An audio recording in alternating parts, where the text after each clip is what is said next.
What's going on, everybody? Happy Friday. Welcome to another edition of Mean Streets Live on our FTN Network YouTube page, also on iTunes and Spotify. I appreciate you guys taking the time to hang out. Chris Meaney here with you, riding solo. Hopefully everybody had a fantastic week. Let's finish this week strong and preview what I think is really the best week in football. I know last week, wildcard weekend, 6 games. It was a ton of blowouts. Two very, very large spreads happening this weekend, but this is the week. We have a really solid matchup between Kansas City and Buffalo. We're going to dive into all of that stuff.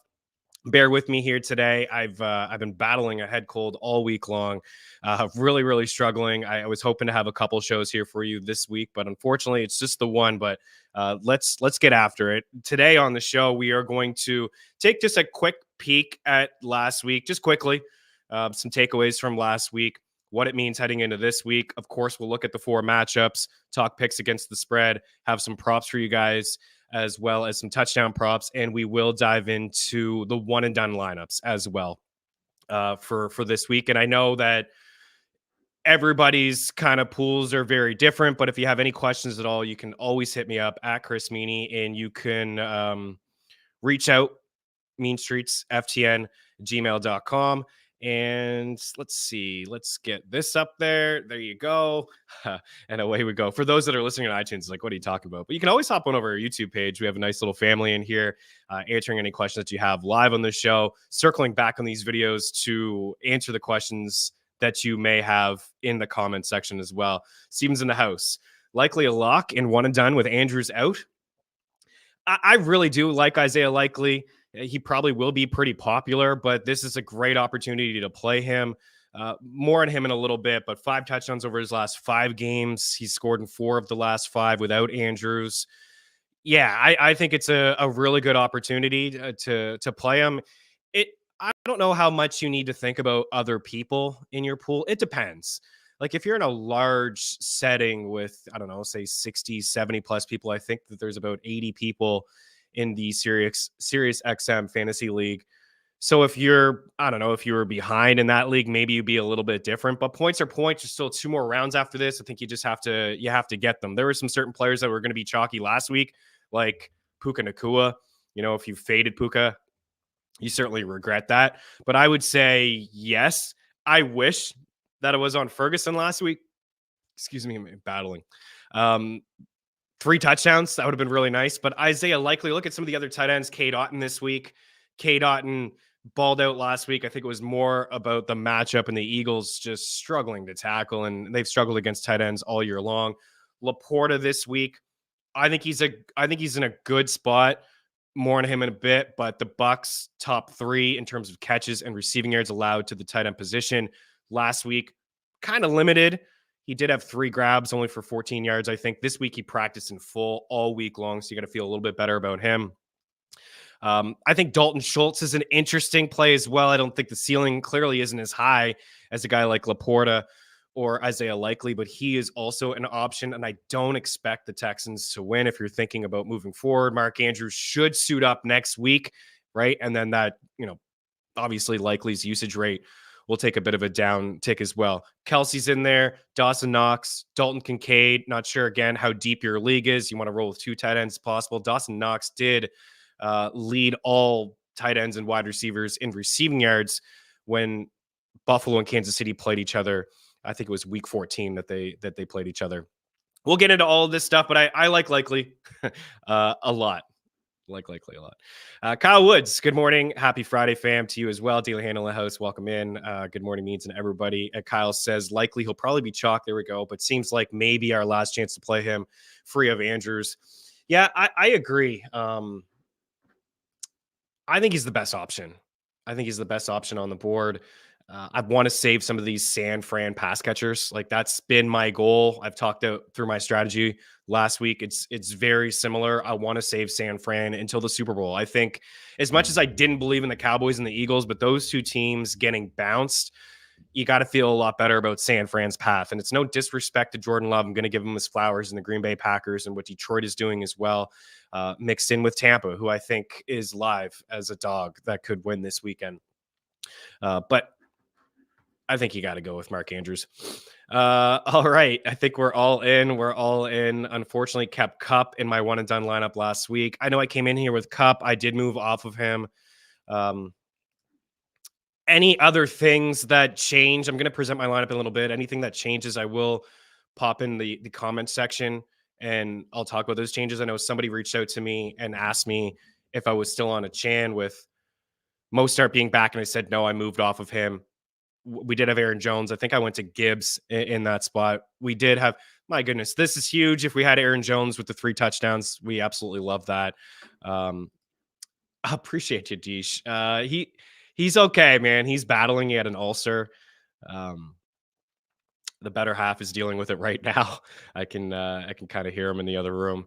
They had to cut part of his eye off and like just, oh man, I can't even get into it. It makes my eyes start watering and feel bad for the for the guy. We just went through this about a couple months ago with him and Shih Tzus and ulcers. But he's on a ton of meds, ton of different eye drops now, and hopefully good. He can't produce tears, is what the vet said. So he's got all kinds of different things happening to him right now.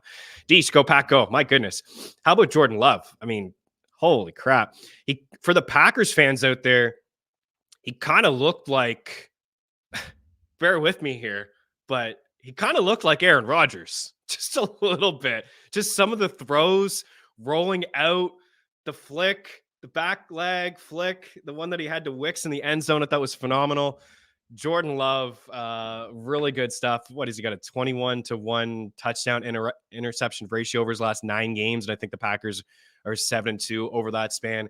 Very, very impressive stuff here from Jordan Love. And I think that they are going to hang around in this football game. But let's get after what you're here for and some picks and some things like that. But first, I always want to just kind of recap, hold myself accountable for certain things. My bracket is pretty much busted for me. I mean, I have my Super Bowl matchup, but my Final Four is not intact, and that to me means it's busted.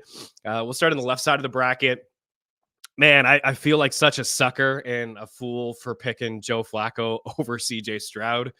CJ Stroud, phenomenal again in that game. My biggest thing was I was certainly buying into what Joe Flacco was doing offensively with the Cleveland Browns and their defense. Right, this is the team number 1 in passing yards per game, yards per game, yards per attempt, completion percentage. None of that mattered. CJ Stroud carved him up. He had more yards at half than the Browns give up in a game on average when it comes to passing yards. He torched them. Yeah, Flacco gifted them 2 pick sixes, but I felt like at that point it was pretty much already over for Cleveland. So really kicking myself for picking against CJ Stroud. No surprise with the Kansas City Miami game. I mean, Miami didn't do anything in that cold weather environment, tough defense, just no surprise. It was no contest, right? There's a lot of blowouts here in this game. On this show, I believe I was on the Steelers to cover when that game was postponed. I quickly changed, talked about it in the Discord, talked about it in the SiriusXM fantasy show on the weekend as well. Just with the weather. I mean, did anyone see the video of what it would have looked like in Buffalo if those two teams did play when they were supposed to play? I was here for it. I wanted to see that. Just the sloppy weather. Nothing would have happened in that game. You couldn't even see when they showed the footage. I couldn't see anything in that footage.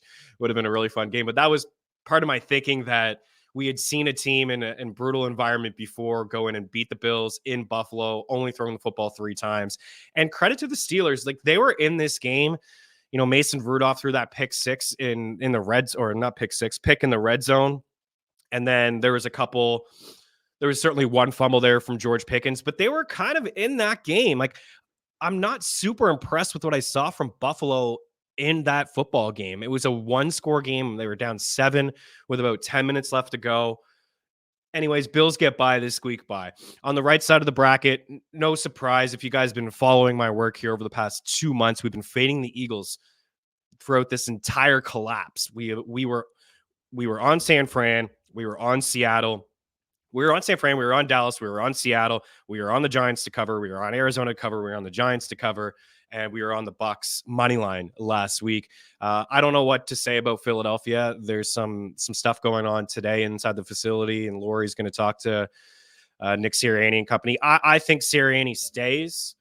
But I don't know if he can be trusted to hire an OC in DC. So it depends on how those conversations will go today. If he talks Lurie into something good, maybe they keep him around. But let's be honest, and go back to Doug Peterson, who won a Super Bowl and was fired a couple years after that Super Bowl.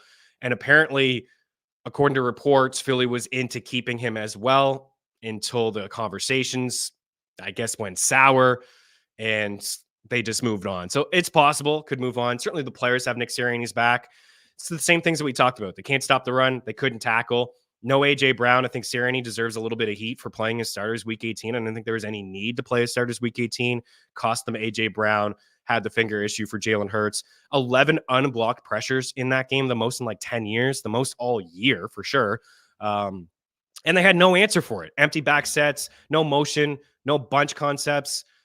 Just not impressive. It's like a high school offense running verticals when there's zero blitzes. It's just Todd Bowles just blitzed. It was like Coach Yost in Remember the Titans, blitz all night long. That's what it was. They knew what was coming and they had no answer for it. Really shocking. I get it that they didn't run the ball. It was tough to run on Tampa. They've got a good run defense. They just load the box and they were just showing like, hey, we're going to load the box. Go ahead. Beat us with the arm. And there was just no answer and no adjustments, which was really frustrating to see. But no surprise. I regret not, giving Bucks by like a touchdown or 10 points. Would have been like plus 400 or something because they should have dropped to 50 on them if there wasn't for a few drops. But Eagles got a lot of work to do. This was the game of the week, what we thought was going to be the game of the week between the Lions and the Rams. It certainly was. What a phenomenal football game that was. Some brutal play calling. I don't want to be that guy. Yes, I was on the Rams, as you guys saw. The best pick of the week that we gave, for me personally, I thought was the best, what I was telling you guys, was the Rams to cover, and they almost won the game. A little bit of a hold there at the end in Puka Nacua, but how about there were no roughing the passer on Matthew Stafford? That was just bogus. I thought there should have been a roughing the passer call on that one, but it was a great football game. Detroit finds the win. It was really cool to see for their fan base, their fans crying, in the game, just the emotions that they felt through everything. And now we have the Lions. They're going to make their first divisional round game appearance since 1991 and just the fourth in the Super Bowl era. With a win, the Lions would snap the NFL's second longest active drought of failing to advance to the conference championship at 31 seasons. That's from around the NFL on the Twitter machine. So really good game, fun game, lots of scoring. And if you stacked up on the one and done lineups, you were pretty happy with that. How about the Cowboys? This is certainly the most surprising game of the week for me.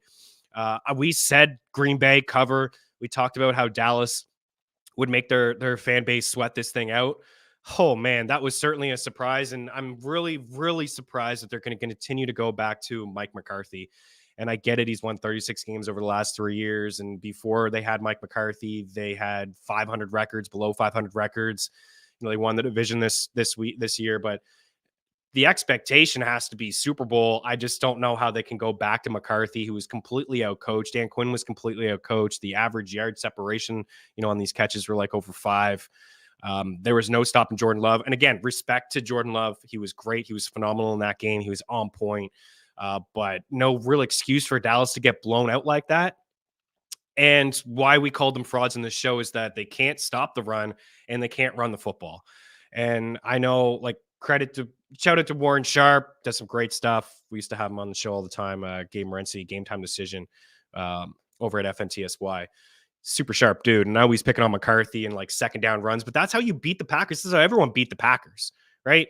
And maybe you don't have to do that because you can't run the football anyways, but I'm sure that's what the thinking was. Like, let's run the rock on Green Bay. They're the worst first down defense in all of football. So let's run the football. And they didn't. There was a disconnect right away, some drop passes, a couple picks from Dak. I didn't think he had a really good game. At the end of the day, you look at his numbers, fantastic, but my goodness. Interested to see the changes that happen in Dallas because Dak needs a contract. CD needs a contract, and Micah Parsons need a contract. And Micah Parsons didn't even have one pressure in that game. It was the first time in his career. Unbelievable stuff. It was wild. I thought teasing Dallas down, teasing maybe Buffalo was the way to go, but yikes, I gave you guys a wrong pick there. I don't know how many of us saw that one coming. So let's get into, I think there's a ton of comments and a ton of questions here. He did look like Rodgers. Love looks like Rodgers to me with Favre cannon, and he actually throws across the middle, unlike Rodgers. Crazy stuff there. We have to bet at least what? We have to bet at least one dog for your dog. Okay, gotcha. We'll do that. Kyle Woods. Okay, so one and done stuff. We'll get into that in a second. Just some quick stuff. Let's go Lions. JP in the house. Also got robbed of 3 points with that offside call, false start. All evens out at the end. Sure, I agree there. I mean, just brutal officiating all year long. I find. But anyways, we're not going to be that. That means your boy Eminem was at the game.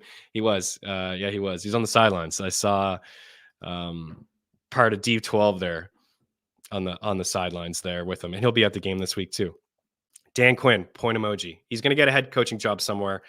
Since I was a kid, the way to beat the Packers, run the ball. Yeah, it just Dallas can't run the ball. Again, I was just really, really shocking to see that blow. I kind of thought that there was still a chance when they had the touchdown at the end of the first half that there was a slight chance that they can get back in the game because they knew they were going to score some points, but they just couldn't stop anybody on defense. So let's quick thoughts on some of these matchups here. Houston and Baltimore. We've seen a little bit of line movement. You can get the Texans at plus 9.5 across most books now. And I mean, we're not doing any money line stuff here, but minus 410 is the best number I'm seeing for Baltimore, and Houston plus 350.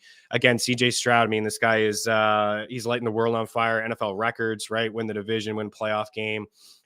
He knows what it's like to go into Baltimore. It's gonna be a different environment, of course, in the playoffs.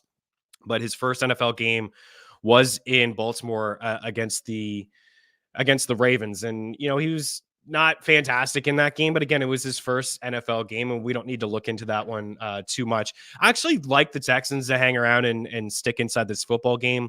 The Ravens like to run the football a lot using our pace tools. They're a team that runs pretty much more than anybody.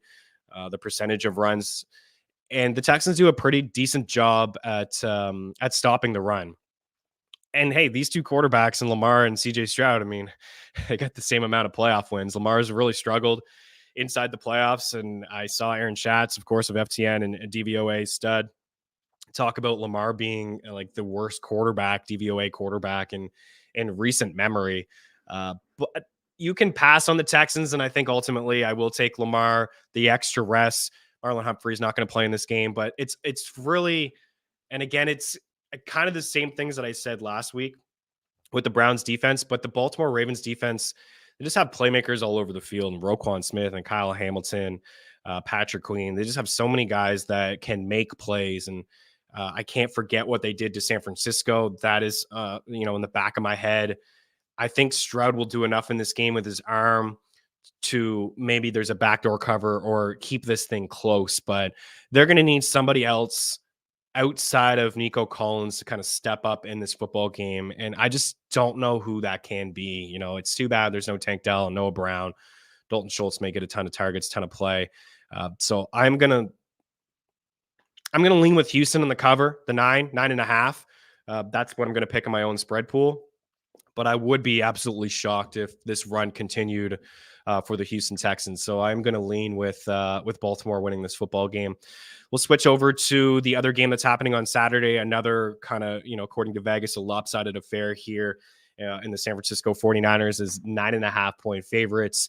It's Shanahan versus LaFleur. And I loved Shanahan's comments and a little bit of a dig there on the Dallas Cowboys, of course, and said he started prepping for the game in the second quarter. And then he said when Dallas scored a touchdown, I think late in the game, he started thinking about maybe I'll start preparing for Dallas a little bit more there as well. But these two teams do have a history of playing each other in the playoffs, and Shanahan has had the best of LaFleur, and it was Rodgers there.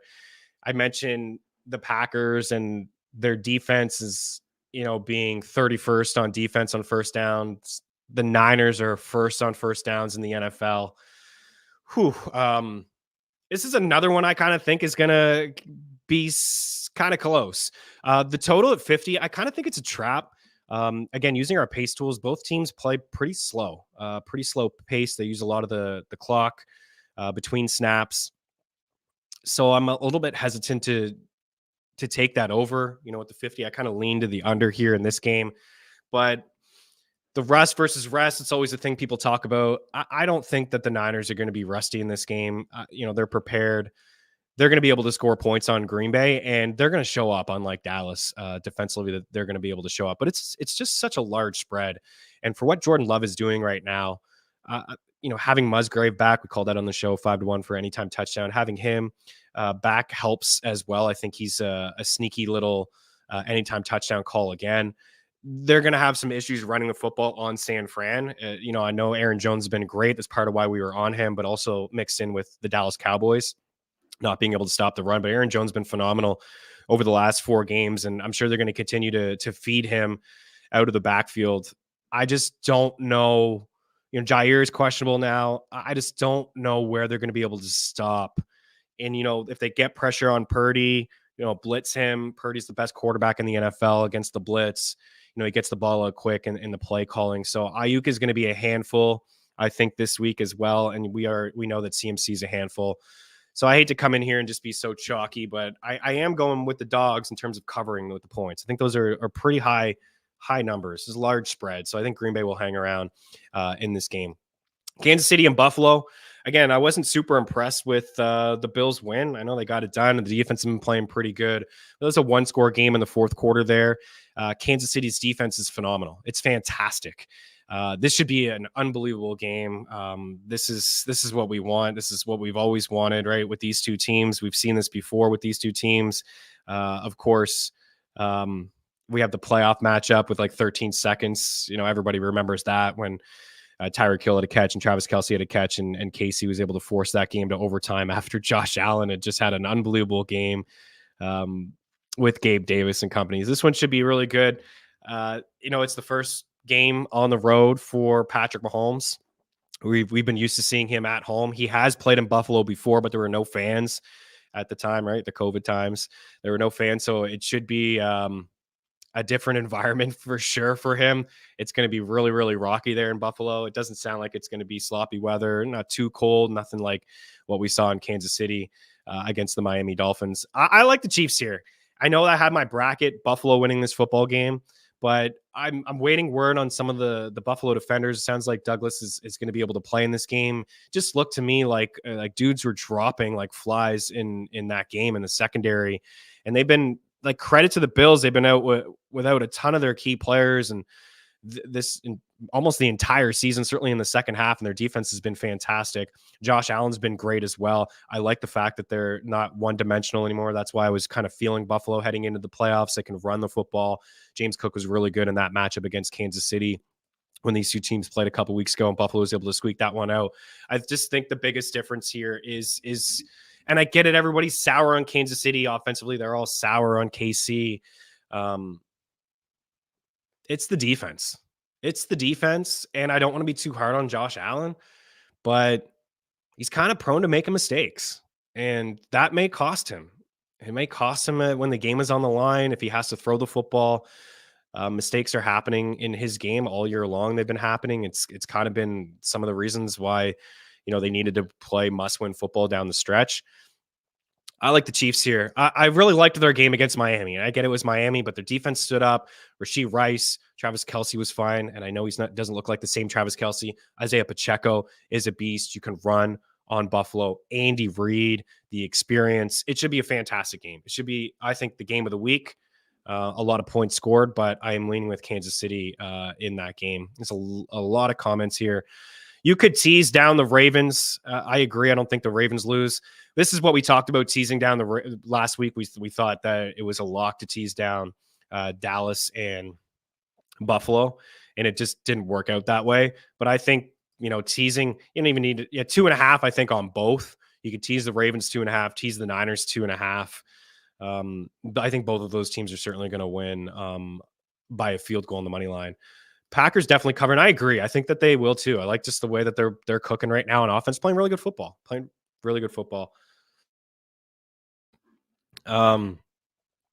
Okay, so look, Reese is in the house. He's looking for an upset. If you had to pick between the Packers or the Texans to win, who would you pick? I think I would go with the Packers. Shanahan does have a history of losing these big games. I don't think any of these two teams, Reese, are going to lose. And I really like what the Texans have done. They're kind of that, like, as a team last year that, 3 wins and a rookie head coach and a rookie quarterback. They don't know any better. Like, they're playing with house money. I think the Packers are kind of playing with house money too, and they may not know any better as well, considering the entire like wide receiver, tight end room are either rookies or sophomores. And I kind of view Jordan Love as a rookie, at least a sophomore quarterback. I would say the Packers, though, have the best chance with Jordan Love and the amount of weapons that he has, and with the run game that they have as well. That would be the best chance. I do like the over in this game between KC and Buffalo. I do like it, 45.5. I don't know if it's changed. Let's see. Yeah, it's 45.5, so it's jumped up a touch. Yeah, I do like it. I think, it may be slow moving at first. But I definitely think it'll get there. I could see both teams getting to like 23 points. Maybe this is like a 27-24 football game. And that would certainly get us there. I think, Sam Schroeder gave San Fran -2.5 in the first quarter. I like that one as well. They start pretty hot, typically, and at home as well. A lot of their players have better home numbers. So I think that San Fran will not pull away, but I think they'll start very strong. And I kind of like that one as a 2.5. I think it's over at FanDuel, even money. We'll get to the final game here. Then we'll get to some props, touchdowns, and we got some one and done stuff here happening as well. So this one, to me, it is my favorite pick. Plug your ears, close your eyes, JP. I like Tampa Bay +6.5. Right? I don't know. Anybody else is just like, it's the Bucks. They're no good. Crappy division.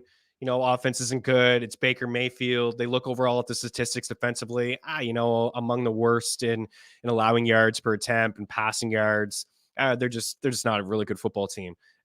That's false. Like, they got blown out week 17 against the Saints, and they only scored 9 points against Carolina. A divisional game on the road. The Panthers' pass defense is actually pretty good. It's been right there with Baltimore and Cleveland all year long. And I get it's kind of the numbers are a little bit skewed because you run on Carolina. But if I look at Tampa, I see week 12, the loss, a tough one to Indy. I thought they kind of hung around with the Niners in week 11, but week 13 win, week 14 win, week 15 win, beat the Packers, who we're all loving. Jordan Love's been great. Beat them by 14, 34-20. Beat Jacksonville 30-12, had the tough loss of the Saints, squeaked by against Carolina, and then crushed Philly. This defense is actually pretty good, right? I mean, you saw it. You saw it against the Eagles, and I know they're going through some things, but Todd Bowles is phenomenal. He's going to bring pressure. They're among the leaders in blitzing. These two teams did play each other earlier in the year. It was week 6. It was a 20-6 win from Detroit. A lot has changed since then. Baker Mayfield's playing really good football. He's averaging nearly 300 passing yards per game over his last 5. Detroit is great against the run. Tampa is great against the run. There should be points scored in this game. There may be some sort of backdoor cover. If you're looking for an upset, this is it. This is the upset. If you're looking for one this week, it's Tampa Bay to go into Detroit and beat them. This is not any shots on the Lions. This is not anything like that. It's just, I don't think that they should be 7-point dogs. I think the defense is going to show up. They got playmakers, man, on that side of the football. They still have some dudes that won the Super Bowl a couple years ago. They got some playmakers there. They can stop the run. Terrific defensive mind in Todd Bowles. This should be a good one. And again, I don't expect either team to have a lot of success moving the football on the ground. So we should see some points scored. We should see some big games from Amon-Ra St. Brown, who had a big one against Tampa. And if you're Tampa too, just kind of man up. Right, blitz and double Amon-Ra and make somebody else. Make Josh Reynolds beat you. Make Jameson Williams beat you. Sam Laporte is in a pretty good spot. He's going to be a handful, right? I think that there may be some better weapons in terms of pass catchers on the other side in terms of Tampa. So I think this is going to be a really good game. Should be a fun one. I am on the Bucs to cover, and I think that they have a legitimate chance to pull off the upset. Anybody else feeling me here? Am I nuts? Yeah, I mean, Detroit resident, not really, but Lions guy. 33-30. I like the over too. I think that there's going to be a lot of points scored in this game. I think it's going to be super, super fun. And I would agree. I think as I just said it, you said it as well. Tampa, good game. I'm on KC +3. You want to tease that to 9.5? I get it. Lions in a teaser. I don't really love that one. Lions +1.5. I don't really love that teaser. I would rather tease up Tampa. Just get them up to 10 or 12 as opposed to 1.5. I think the Bucks could win the game, and they may win by a field goal, and then you're burned. You go the other way with the teaser, and I think you're all right there. All right. We got some props. Last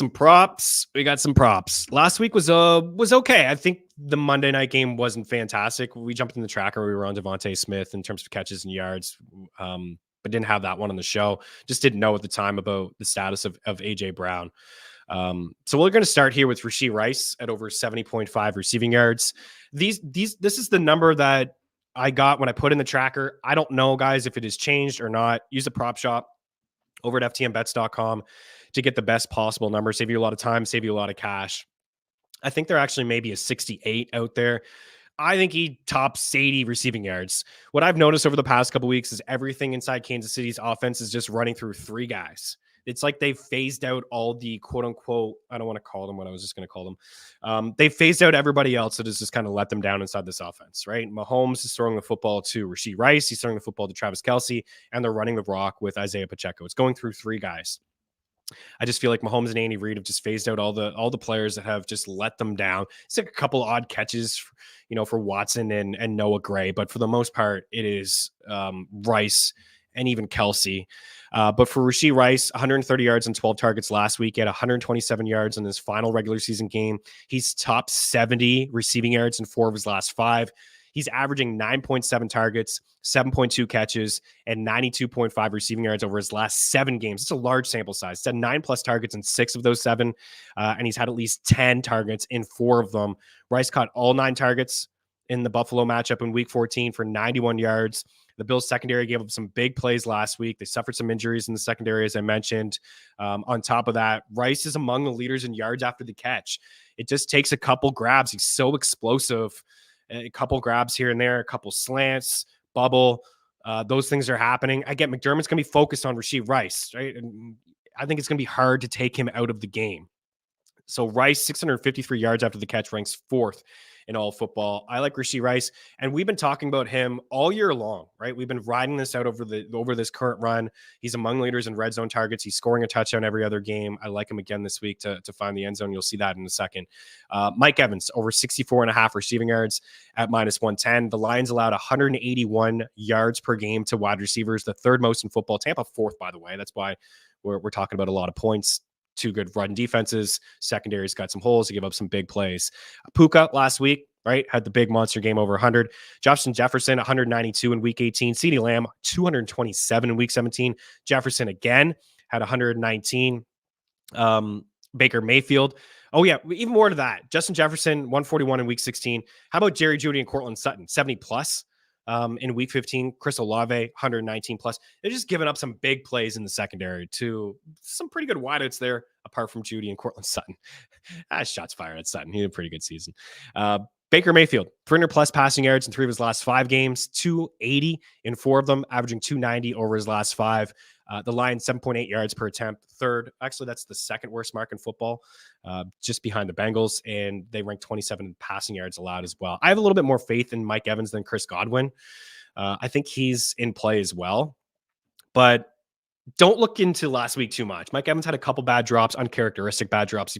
He probably would have racked up like another close to 100 if he would have been able to reel in a couple of those drops that he had. Even Kate Otten had a couple bad drops, and he had such a monster game. Isaiah Pacheco in here next, over 14.5 attempts, 62.5 rushing yards. Like both of these props here. Well, we'll start with the attempts. Again, as I said, the offense has kind of just been running through 3 players, but Pacheco, 24 carries last week. I get it. It was a blowout win. CEH had 7 carries. Most of them came when the game was out of hand in the 4th quarter. This is Pacheco's backfield. I do expect this game to be a lot closer, field goal game. It may just come down to whoever has the ball last wins the game. That's what we've seen before in the past of these 2 teams. That's what I expect to see again. But he's going to be a big part of the game plan. He's had at least 15 carries in 6 of his last 7 games, and the one game that he didn't was his first game back from an injury after missing a couple weeks. Pacheco's received at least 15 carries in 10 of his last 13 games. Remember, this started off the season slow. At training camp, he wasn't taking any hits. He was recovering from a shoulder injury. So he did start slow in terms of usage and attempts. But we've seen them now over the past couple weeks, and you can run on Buffalo. You can run on this Bills defense. I know it's kind of taken shape over the past couple weeks, but teams have run on them, and I expect Pacheco to get a lot of work in this game. Sam Laporta, over 34.5 receiving yards. Put this one in the tracker on Thursday. Actually, Wednesday night. What am I doing up at 2 a.m? Just up, man. Sam Laporta, I think this number is going to change. Let me give you something live on this one. See if we can still take it. It's 40, 42 in some spots. This is what I thought.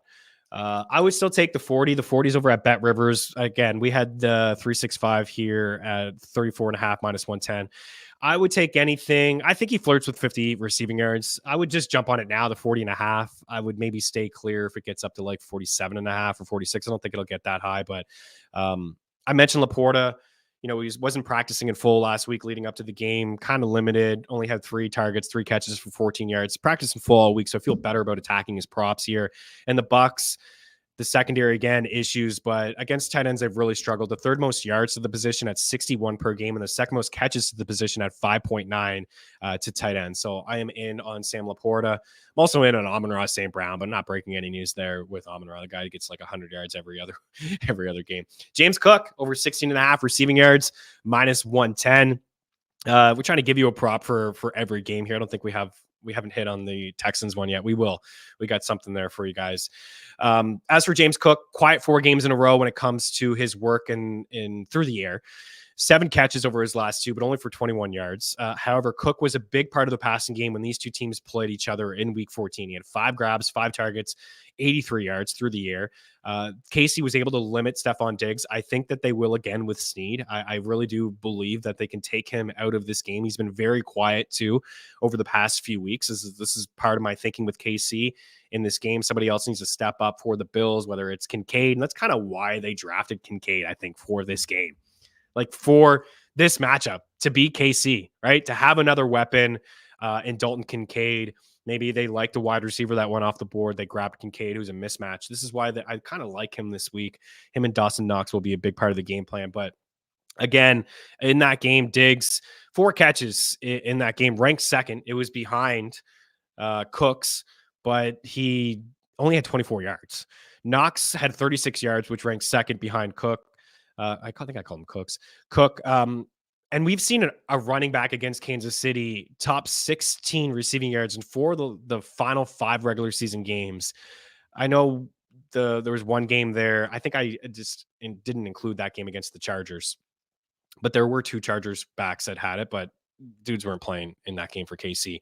But we did see 2 in week 17. We saw 2 in week 14. Latavius Murray also topped this number in terms of receiving yards. So I think Cook is going to have to be a big part of this game, whether it's some dump offs, a couple check downs. We know that he's really explosive with the ball in his hands.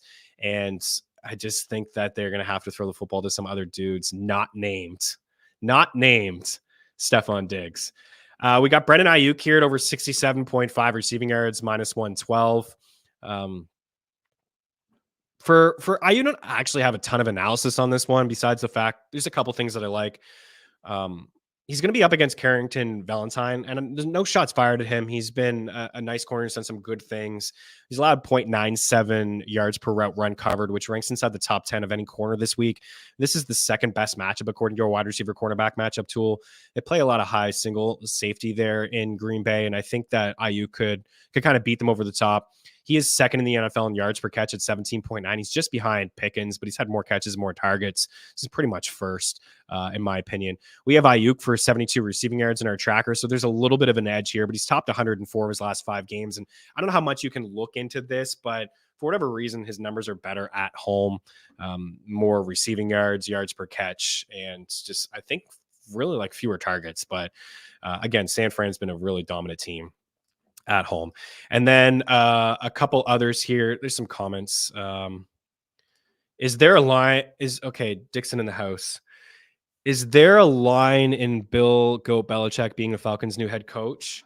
There may be something on DraftKings. I know FanDuel had something. Let me try to find something here for you, Dixon.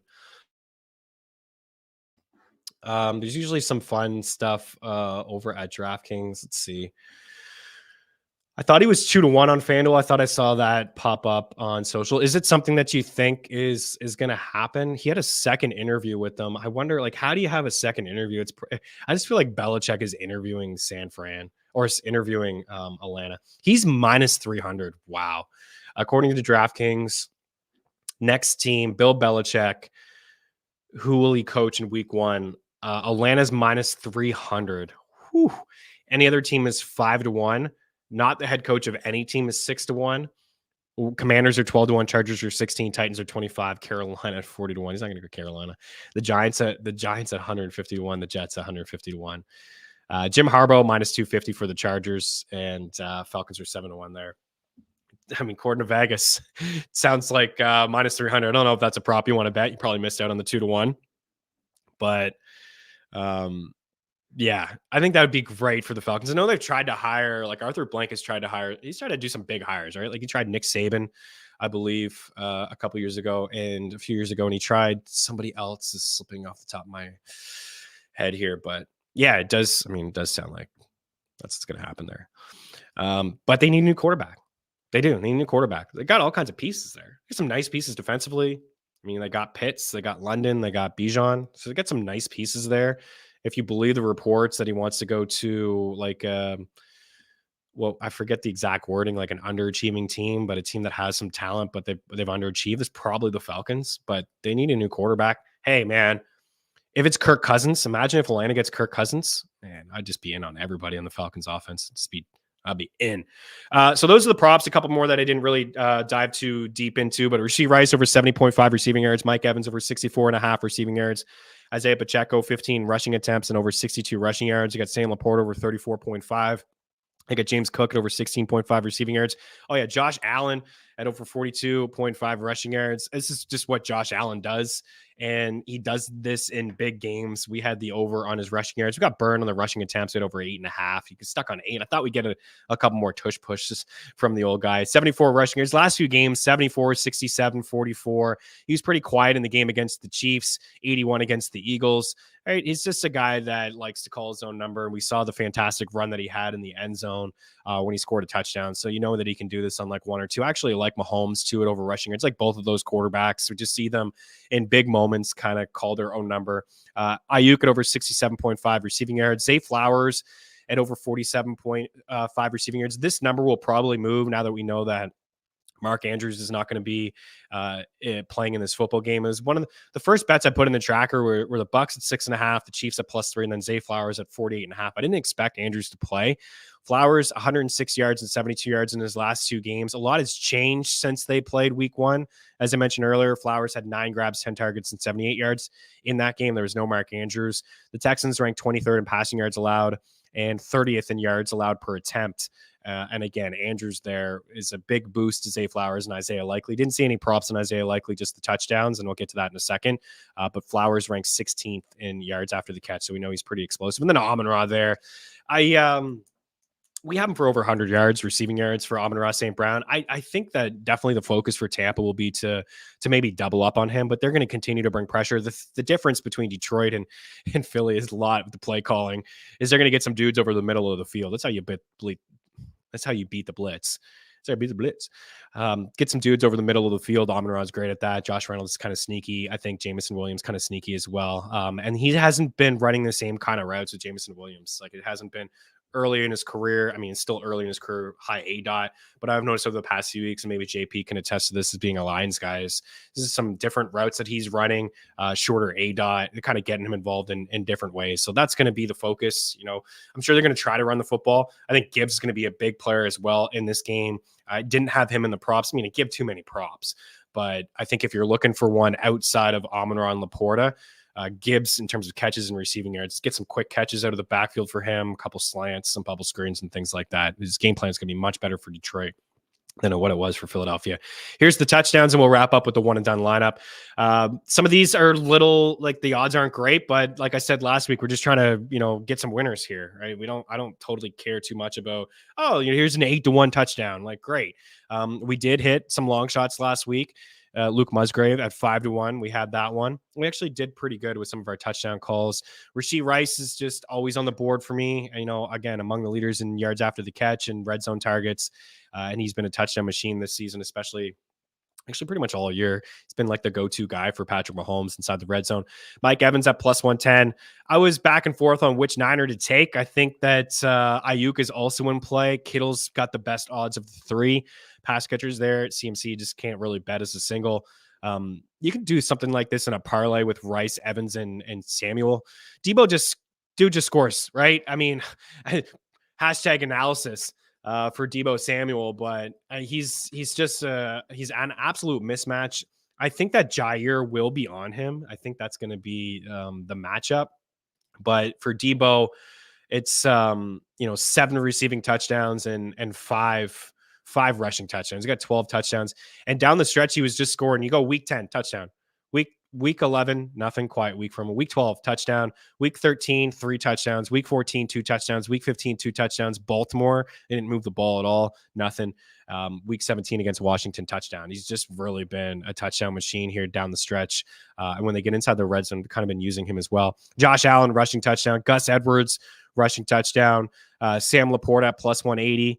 And then we did have Ferguson. We didn't have him for 3 touchdowns, but we did have Ferguson. Laporte and Ferguson are always on this board. And then Isaiah Likely at plus 230. The long shot would be Jameson Williams there at plus 310.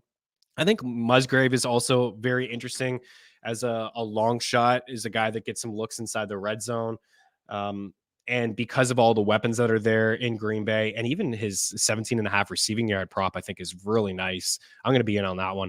Plus 550 for him at BetMGM to score a touchdown. BetRivers is offering plus 335. So again, the prop shop is just fantastic. Likely at plus 230. Isaiah Likely's got 5 touchdowns in his last 5 games. He scored in 4 of the 5. One game he had 2. Again, no Andrews there. I think Dalton Schultz is another maybe long shot one there for you. Okay. Okay. Oh, you got one? Nice. Did you just get that? You got it this morning. Robert in the house was able to get Likely at over 35.5 receiving yards on Fanatics this morning. I dig that one, dude. I like that one pretty good. Aaron Schatz was given some stats on these two teams and like the defense and the offense. I want to get the exact. I wrote it down. It was Schatz is just super smart. He's got all kinds of content. His betting. He's got the two episodes this week. And Tuesdays was recapping a little bit of a look ahead, and then Thursday looking ahead to this weekend, and had some shorts there. He said Lamar is second in DVOA on passes to the left side of the field, and Houston the worst team in the league on passes to the left side of the field, and they're the second worst in terms of tackling. And that's why like Flowers yards after the catch, Isaiah Likely, this guy's just a freak of nature, a complete mismatch. I'm seeing some stuff here now. 34.5 over at FanDuel, 38.5 over at Caesars. So this number is, now that we have the news, it's up, it's changing. People are betting it. It's going to move. Good on you, Robert. You got it early. I would still jump on the 38.5 if it was available to you. I think he tops 40, but the FanDuel at 34.5 is pretty solid. Even the catches, plus 122 for 4 grabs. Baltimore does like to run the football. This is what they do, is run the football. But Lamar has been really good this year, and I think that they may toss the football on the Texans, because that's how you can beat them. They give up some big plays, some explosive plays, the tackling issues that they have. The part of the left side of the field, Nelson there, has given up some big plays as well. So good on you to grab that. And the live touchdown odds, 2-1 now, the best I'm seeing over at FanDuel, plus 165 over at BetRivers. Man, 2 touchdowns, 18-1. I don't hate that. 2 touchdowns at BetMGM for Isaiah Likely, 2 scores. I dig it. Let's wrap up here with the one and done stuff. So everybody's different, but in order to kind of show you who I'm in, I got to show you what I did. So this is what I did last week in the Sirius XM Fantasy Sports League. I do apologize if nobody checked the comments. If you have any questions at all, you can reach out. You're watching, you're listening later, reach out at Chris Meaney. DMs are open, meanstreetsftn@gmail.com. Leave the comment in the comment section. Like last week, somebody said, listen, Mostart's going to play. Are you on a Chan? I said, no, let's come off of him. Let's go to Gibbs. So this is what we rolled with. We also had the Bucs defense here. you got to play a defense. So we had Stafford, we used Gibbs, we used Aaron Jones, we used Tyreek Hill, Puka Nacua came off of Cooper Kupp, went to Devontae Smith when the AJ Brown news came down, Amon-Ra St. Brown, David Njoku, and we had Patterson there as the kicker. I mean, just a dumb call by me. Wish I was on the Bucs kicker.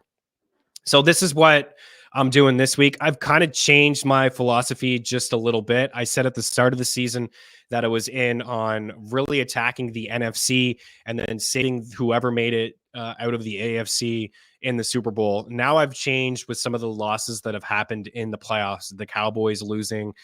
Again, I wasn't totally in on the Eagles, but the Eagles losing. I think the path is a little bit clearer. Again, no disrespect to the Lions, to the Bucs, or to the Green Bay Packers, but I think the San Francisco 49ers are going to the Super Bowl. I've always thought this. This is what I think. Now I've changed my tune a little bit with the one and done. I got a lineup here of a lot of Buffalo and KC guys. Josh Allen as the quarterback, James Cook as the running back, Isaiah Pacheco as the running back, Mike Evans as my wide receiver, Nico Collins, wide receiver 2, Rashee Rice, wide receiver 3. I got Isaiah Likely as my tight end. Jaden Reed is my flex. The one I'm a little bit hesitant is the Jaden Reed. It's tough to kind of nail down which Packer is going to be Dubs, Jaden Reed. Definitely not going to be interested in Watson, but I want to use one of these Packers, and I hope that I get it right. I think Jaden Reed has the best matchup in the slot of all the Packers wide receivers. I know he didn't do a whole lot last week, but I think he'll be a big part of the game plan this week. I really do. So that's where I'm leaning with Jaden Reed. My thinking here, and you have to look ahead, my thinking here with this lineup is next week, I'm saving San Fran. I'm basically saving all the 49ers. I think Ayuk is a pretty good play this week if you want to use him. But I am saving San Fran, and they're going to have a good matchup next week if you wanted to use them next week against Tampa Bay or against Detroit. I think they will get by either one of those teams. I think the matchup will be tougher against Detroit should they play them. Maybe you use some of them next week just in case. But my thinking is, for the Super Bowl, I want to have Purdy, CMC, and probably one or two of Ayuk, Debo, and Kittle. And then I'll have some dudes left in the AFC that I could roll with. But next week, I will use either Lamar Jackson, CJ Stroud, or Patrick Mahomes. I will use either Gus Edwards or Singletary. I will have either Rachaad White or David Montgomery in that game. So I'll have my running backs covered. And then I'll still have some options there. And I could use Mark Andrews as my tight end. I could use Kincaid or Kittle or Kincaid or maybe even Dawson Knox if I wanted to go that way, or Travis Kelce. Could have Stephon Diggs available to me next week as well. Not really any like Zay Flowers could be available to me next week. So I'll have some options next week to kind of attack the AFC. And then I'll just have basically a full on 49ers squad. I'm able to kind of do this because of the start that I had with like 190 points there. I'm in second in the Sirius XM league. I think if you are, there's a couple ways I could have went about this. I could have just taken San Fran and saying, listen, I want to keep this lead. I'm going to roll with San Fran and have these Niners. Or you have the luxury of having this lead and maybe saving San Fran for a little bit later on. But I think you need to map this thing out, with your quarterback and either save just one side. Like I would just attack one side of the conference and then save either your KC, your Buffalo options, your Baltimore options. But I think that I want to get a piece of this KC and Buffalo game. I think there's going to be some points on the other side. Like if you didn't use Amon-Ra, if you didn't use Mike Evans, I also think Baker Mayfield is an interesting play this week as well, considering what he has done over the past few games. You can pass on this team, but do you want to use Baker Mayfield over a guy like Josh Allen or Patrick Mahomes or Lamar? I don't think so. If you're playing catch up, you may have to kind of think outside the box. The Niners could be popular, and maybe you need to think outside the box. Maybe you need to do I don't think anybody will play Lamar and company. You do Lamar, Flowers, and Likely. You could do that, maybe gain some ground. So that's where I'm at with the one and done. You guys have any questions, hit me up. I was thinking about this for probably like hours and hours and hours. I just couldn't stop thinking about this. I think about this maybe too much. I almost did a Rachaad White and Montgomery backfield, but I'm going to keep those. I don't like those two backs this week. I didn't like Kyron last week against Detroit, tough matchup, and I don't like White, and I don't like Montgomery this week, tough matchups. I don't like them. If you have Gibbs, I would use Gibbs. Using these two backs in better spots and James Cook and Isaiah Pacheco, and then I'll have some options next week with Montgomery or Rashad White. And like I said, maybe a Gus Edwards, Justice Hill will be available. We could do some patchwork in week 3, the conference championship week, and then we'll save the Niners. If the Niners get upset, then I'm screwed. That's the way it is. I'm screwed. If you have to play a kicker, who would you take? I would take. I'll probably take somebody. I think did I have Tucker on there? I think I had Tucker on there. I think it's Tucker. That's who I'm taking. Did I not include him? Interesting. Tucker's the guy. Okay, so I included Ravens defense. Tucker's the guy that I'm using, but I have no problem outside of Tucker maybe going to Tampa or Detroit, just inside the dome, high scoring. Don't gotta worry about weather. Things like that. Could be windy in Buffalo, so maybe avoid that one. Avoiding Texans kicker there. I think Tucker is pretty safe. And I'm saving San Fran, and I don't know how many points really Green Bay is going to score. They could struggle inside the red zone, but I think Tucker or going to inside a dome. Forget the weather, high total game. I think we could see 60 points and field goal stuff there. So that's the way that I would go. I think there were some other questions here before we get out with some one and done stuff here. I think Kyle had one that I kind of pushed off a little bit. Jones TD is a lock. Love over passing is a lock. Packers covering the spread and winning. Packers playing with house money. Oh, baby Deesh. Let's go. Okay, only used 2 AFC, Tyreek and a Chan last week. Kyron was my other RB. Yikes, middle of the pack now. Stay the course with NFC and save San Fran, Baltimore, Buffalo guys, or try to play catch up. Yeah. I think most people are going to try to save San Fran. So I don't know how many people are in your league, how many points you're down. I think you could maybe go another way instead of saving San Fran, which has been the game plan for me and for all of us here, and then going Buffalo and Baltimore. Go Buffalo and Baltimore, but it could put you in a really tough spot next week. You would have to roll with, maybe you didn't roll with any Tampa. Maybe you didn't roll with any Tampa and Detroit. You can do either Tampa or Detroit, but they will be in a very tough matchup against the Niners. Yeah, I would probably save San Fran. I would probably save San Fran, use Baltimore and Buffalo. And it's hard for me to think outside of that strategy. If you're in the middle of the pack, so I think you're okay. You're within striking distance. And I think the thinking for most people will be, oh, I'm way down. I'm using the Niners. Or maybe they stay true. Like, it's just 1 week. This is where it gets really difficult. And of course, it'll be extremely difficult come week 3. But make sure you don't put yourself into a situation, Kyle, where you could have nobody next week. You have to map this thing out. Think about who's going to win. Really construct your lineup next week as well. And then you're thinking about what options could be available to you come the Super Bowl. You got to I just think the path is a little bit clearer on the NFC side for the Niners, where on the AFC, it could be any of Baltimore, Buffalo, and Kansas City playing in the Super Bowl. So if you're using pieces from those teams, then you just don't have anything left over for you maybe next week or the final week. Maybe I'm confusing you with all of this talk, but my game plan is to save the Niners. I think that's the way to go. I think they have the clearest path, and you can make up some ground. Maybe everybody has the Niners come Super Bowl. Maybe you're making up ground this week. Wow, Bill to the Falcons would unleash Pitts, depending on who the QB is. Yes.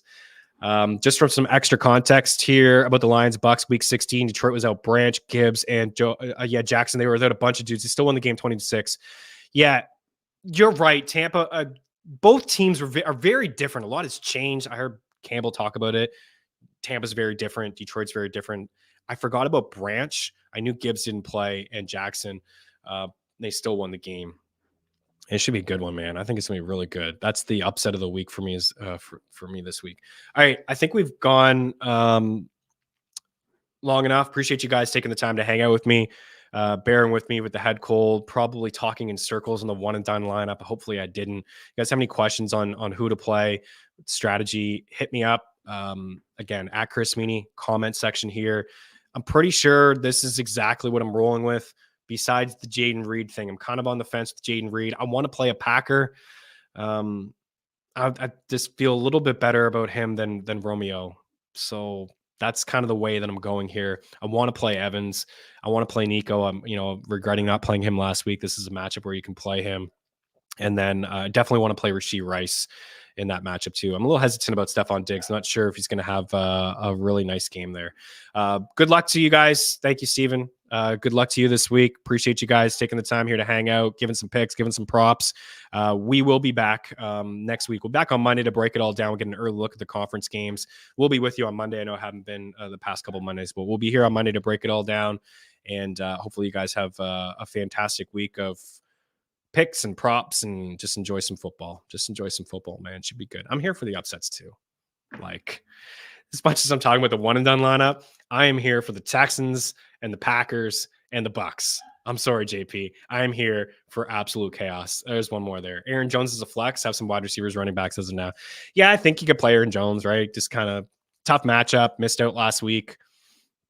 He's probably going to be a pretty popular play. I don't think a lot of people played him last week. But he should get a ton of touches, right? Catch a couple balls out of the backfield. I don't know if AJ Dillon's playing. He's not going to be a factor anyways. So yeah, you can play him as a flex.